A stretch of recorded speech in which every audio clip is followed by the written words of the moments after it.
All right. Good afternoon, everyone, and happy Friday. I'm so excited for you to join in a discussion today with Emily Eggers. She's a middle school language arts teacher from Cyber Village Academy in St. Paul. And we're going to be talking about connecting socially in a time of social distancing today. So, Emily, welcome. Can you just share a little bit of background about the school that you work at and what you're experiencing right now? Sure. So, like she said, I'm Emily Eggers. I'm the middle school language arts teacher, which actually includes fifth grade at our school. So grades 5 through 8. Cyber Village Academy is a hybrid school in St. Paul, Minnesota. So the students actually normally come to school Monday, Tuesday, and Wednesday and get that traditional face-to-face learning. But then on Thursday and Friday have completely online days. We also have a second program that's completely online for all the students in that program. So online teaching is not new to me. During this online time, we have had to take away that Monday, Tuesday, Wednesday portion, and those students are completely online now as well. So it's been a little bit of a change, but not quite as drastic as some others that I've heard of. All right, perfect. Thanks, Emily. And I realize it's Friday. I forgot to introduce myself. My name is Barbara Huth. I am the Regional Education Program Manager in the DC Metro region. So Emily, just given your experience, since you've been doing this for a long time, what are some of the opportunities that come along with a virtual learning environment? Yeah, so I've been teaching in this online virtual learning kind of style for the past 5 years. And what I've noticed is that it's actually super beneficial for a lot of students.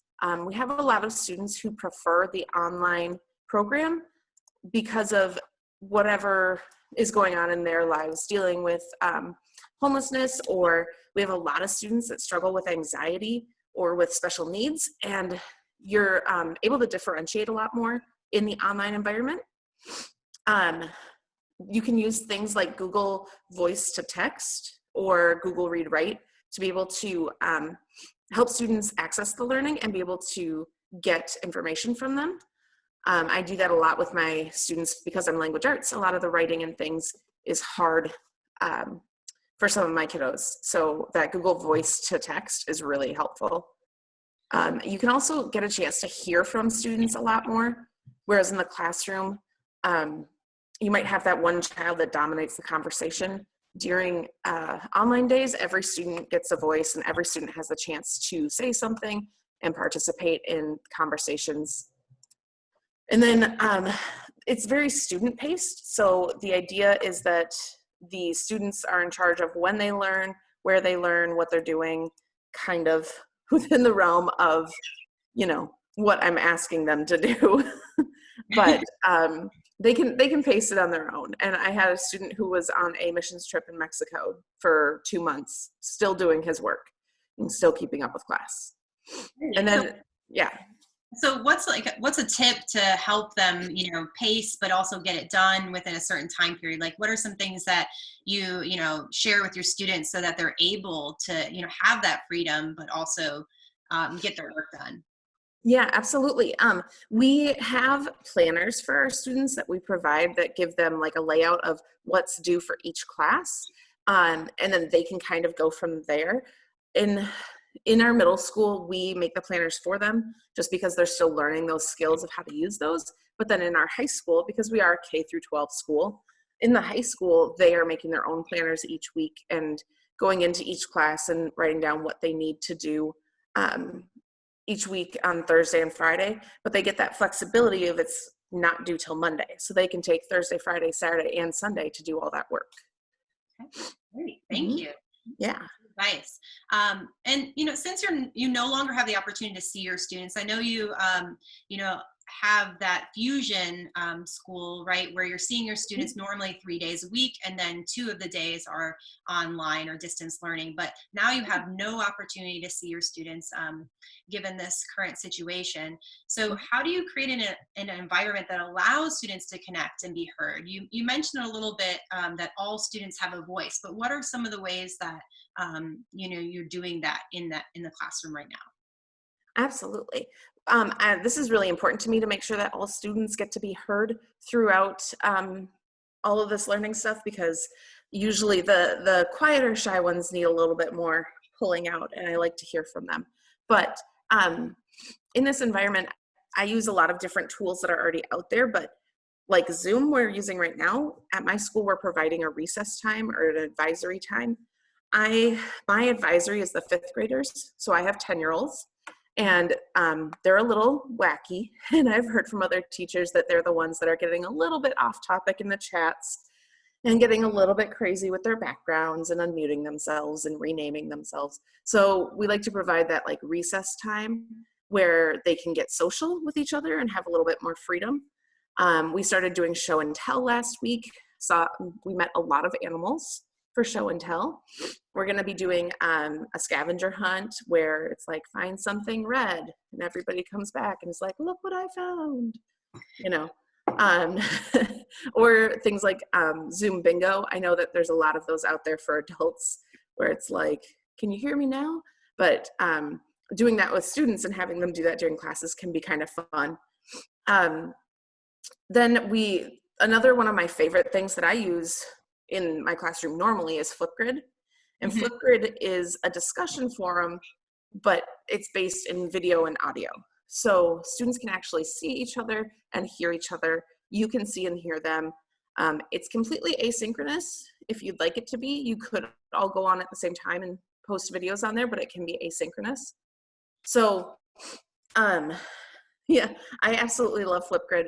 There's a lot of options for students to kind of play with it and get goofy, put stickers and things all over their video. And there's lots of options for students who really don't want to be seen, or there's even ways to like modify the sound if they don't want their voice heard too. So there's a lot of different options on Flipgrid. Yeah, and I saw like in your blog that you have some tips just for using Flipgrid with shy students. And can you share a couple of those? Yeah, I actually have a few students who really don't like showing their face. They don't like pictures. They don't like none of that. And so with one student, I actually had it where he didn't like to have his voice on there either. So he'd take a piece of paper and he'd write stuff on it and hold it up for like 10 seconds. And then he'd do the next sheet of paper and he'd like make sure it was in front of his face the whole time, you know, that kind of thing. And it was like, that totally works. I'm still hearing your voice. I'm still seeing how you feel about this topic and the prompt and things like that. There's other options too for like, you can pixelate so that people can't really recognize you. There's different, like you can put a whiteboard up and draw as you talk or things like that. There's a lot of options. Very cool. And, you know, given that students are sharing things, they may be sharing their screen, they may be sharing the background that they're in, how are you monitoring these spaces so that they're safe and supportive for all your students as well? Yeah, and that's really important. I know that Zoom has come out with an update. So if you haven't updated your Zoom, I highly suggest it because it's much more secure. Passwords are required. The length of the meeting IDs is longer. Stick with a randomized meeting ID. If you use the same one every time, it'll be easier for a hijacker to predict. And then we at my school, I don't turn off the chats. You can, that's an option, but I don't turn off the chats because I do have students who need to be able to talk one-to-one with like a paraprofessional EA, classroom assistant, or are buddied up with a student who takes notes for them to talk about like, hey, make sure you have that in the notes, things like that. So I haven't turned that off, but a really cool feature of Zoom is that when you download that chat, it comes as a TXT file and it includes any private chats that were in the meeting, whether they were to you or not. So if two students are talking about something they shouldn't be talking about during class, I can still see it. So that's pretty cool. Yeah. With Flipgrid, you're able to moderate the videos. So you can, it's a feature you can turn on or off, but you'll be able to see it and say, yes, it can be posted, or no, it shouldn't be posted, if that's a concern. I started doing that in the beginning of the year while students got comfortable with it. And then without really telling them, I turned that off because I didn't want to get 25 emails a day saying you need to go check and moderate this. And when you do moderate it, you actually have to physically like press something that says it's approved to be published on Flipgrid, right? Correct. Yep.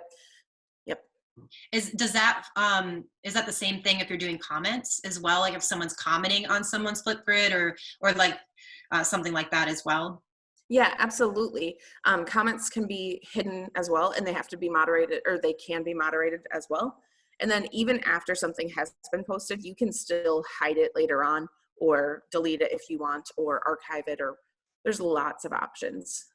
Great ideas. And I know that with some other tools, there's similar features like with Padlet. You can also approve when someone posts something new, or also if they comment as well. So those are some just great tips to kind of take back and think about these, environments where kids are sharing. And, in our talk earlier this week, you were sharing something about restorative practice circles. And I thought that was super interesting. Can you share what those are and how you're using them in this distance learning environment? Yeah, so at my school, we use restorative practices. We're just kind of in the beginning phases of implementing this. So circles are a really big part of that. And it's just getting students comfortable with being in circles and talking and making sure everyone is heard and seen and feels like their voice was acknowledged. And so doing that online has gotten tricky. We have started doing, like, I'll make a list of everybody's name and say, okay, this is the order for our circle, and we go in that order. We jokingly have talking pieces that we like pass to the next person. And I actually had two students, they both picked a teddy bear that was nearby. So one passed a teddy bear like this way, and the other one grabbed her teddy bear, and it looked seamless. It was amazing. I was shocked. But we've been doing things like that. We've been asking the students to kind of pick a value for the day that they're coming to school with, whether that's like honesty, integrity, positivity. It could be something negative too, like anger, frustration, whatever it might be. But we've been asking them to rename themselves with that value or feeling that they're having for the day, what they're bringing to class. And we can kind of all see that without taking the time to go around the circle, which can take a little while when you've got 25, 30 kids. Great. And do you take some of that information? Like, do you have like a check-in later with your students if you're seeing something that might, startle or surprise you as they're sharing their feelings that they're having throughout the week? Oh, absolutely. I know that like in my 5th grade advisory, we have electronic check-ins. It's just a Google form. It starts with a this or that question that's just like, do you prefer trucks or cars? And then the next question is, how are you feeling this week? What's been going well? What's hard? And then I read those every day to see which students are struggling, which students need help.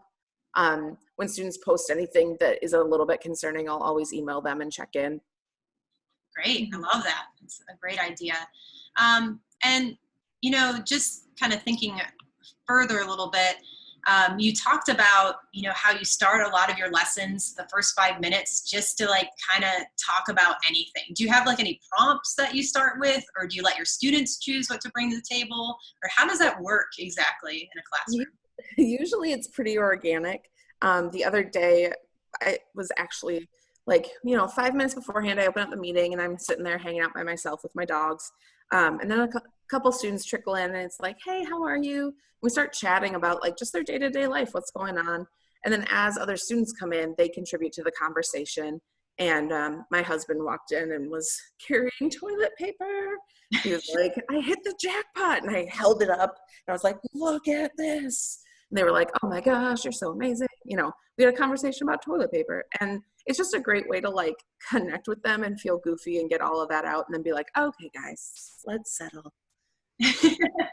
Yes, for sure. And actually, I had that toilet paper moment this week as well. We haven't been able to get any for like 6 weeks, and it was pretty much the highlight of the week. So I'm sure a lot of our students are going through the same thing. So it's good to just laugh about it and kind of move on after that. Exactly. So do you have any other tips for connecting our kids socially in this time? I mean, I think one of the biggest things is helping them to understand when the correct time is to do that, and like kind of explicitly teaching that online etiquette of like, when we're in class, we don't need to spam the chat with goofy stuff because, you know, other students are asking real questions that the teacher needs to see. And so kind of doing that explicit pre-teaching can be super helpful on the back end of like, it takes less away from the class and it's less distracting. I'm trying to think of some other stuff we do. I do a lot of goofy things, like showing off my dogs and stuff.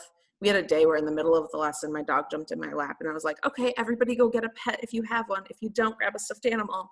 We're gonna learn with our animals. So, you know, just kind of like taking the time to be goofy and acknowledge that this situation is weird and we're all trying to deal with it together. Definitely. And, you know, you mentioned that it's a good time to like, you know, teach explicitly when it is appropriate to kind of share goofy things and maybe just some online etiquette in general, and, you know, rules of online discussion and debate. You know, do you want to share some examples of how you're doing that as well? Oh, sure. Yeah. So I had a high school class that I was teaching, and we used actually a common sense lesson that I modified to be completely online. So it's a Google, what is that? Google Slides. It's a Google Slides presentation that is actually the common sense lesson. And then I took stuff from the worksheet and put it into the slides so that they could answer directly on the Google slide. And then when it comes time, I send out the assignment to everybody. They make a copy of it, and then they send it back to me. When they're done with it, they share it back to me with their answers written directly on the slides. And so that was a really, really effective way to do that. And I think that they learned a lot from that, just kind of seeing some examples and seeing some strategies for dealing with things in an online environment. Great, thank you. And I'm going to take a question from the audience just to kind of check in here. So I see that someone asked, what do you do when kids check out over time, right? And, you know, our attention spans aren't that long, especially we're sitting in one space, we're kind of just staring at a screen. So like, what do you do when they check out during class? And then what do you do if like students aren't showing up to class?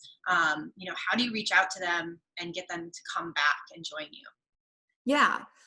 This has been like attendance, like attending to the work can be a struggle in the online environment. I try to do things to hold students accountable and hear everyone's voice. So like in my fusion class, like in person, I would do a thing called a whip share where everybody says one word about the lesson or about how they're feeling or something, right? It's just one word, everybody real quick. And so I tend to like, I do those in my online meetings too, where it's like, okay, we're going to whip share. So here's the order. It's the same. It's usually the same order as our circle. So it's already there. So you can do that whip share. And then everybody has to say something, and you know when somebody's not paying attention or confused or struggling. And so that's a really nice way to check understanding too, because it may not be that they're checking out because they're bored. It might be they're checking out because they're confused. Good point. Yeah, and then when students just like don't show up, I have a few students who aren't showing up, but they're still doing the work. So I try to assume the best and assume that they're not missing because they don't want to be here. They're missing for a reason. I also communicate with their families as much as possible. Any case managers, any other teachers who work with them, see if the student is going to their class but not mine, because maybe it's a timing issue, maybe it's a me thing, I don't know, but try to assume the best. Yeah, right. And find out what's happening at home. You might not know. Communication, yeah. Great. And I have another question here. Do you get parental guardian permission before having online synchronous gatherings of students? Privacy is a big concern of a lot of the members of our audience. Yeah, and I believe that our school already has those, has the permission in place because of the way our online school is already. I'm not 100% sure because that's more of our admin's deal, but we do try to keep things really secure. I know that when we record, we are only posting the recordings into our Moodle, which is our learning management system, or LMS. And when we post it in there, it's password protected. So you can't get in there unless you're supposed to. So that is one way that we secure those recordings and things like that. only people who are in the class can see it. So that's part of it. Great. And you let the students know too when they're being recorded? Yep. Are Yep. those recess times in the beginning, or those like beginning meetings, are those recorded, or just afterwards are you recording? Well, so I record, my recordings are set up to go automatically in Zoom, and then I trim them to just like the essential learning.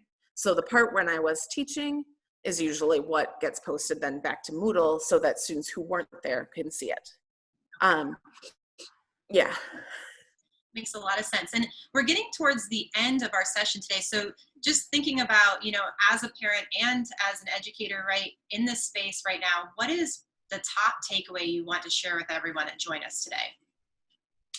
So the biggest thing that is I find important in online learning is make sure that you are teaching to the best of your ability.